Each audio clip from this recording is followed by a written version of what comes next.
ও বলে ওঠে, তোমাদের ওই ঠুনকো সম্মানের জন্য দুটো দুটো জীবনকে বলি চড়াতেও তোমাদের বাঁধে না, তাই না? স্বার্থপর। দেখো বাবা, আমি আমার সিদ্ধান্ত থেকে সরব না। আমি তো চলে যেতেই চাইছি। থাকো তোমরা তোমাদের সমাজ নিয়ে। কোথায় যাবে? ওই হিজড়েদের পল্লীতে?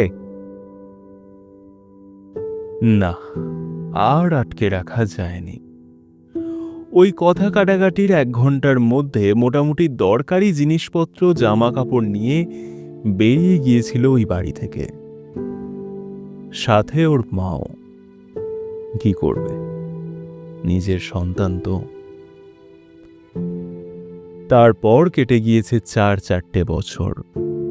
মা ছেলের সংসার, মা মেয়েতে বদলালো।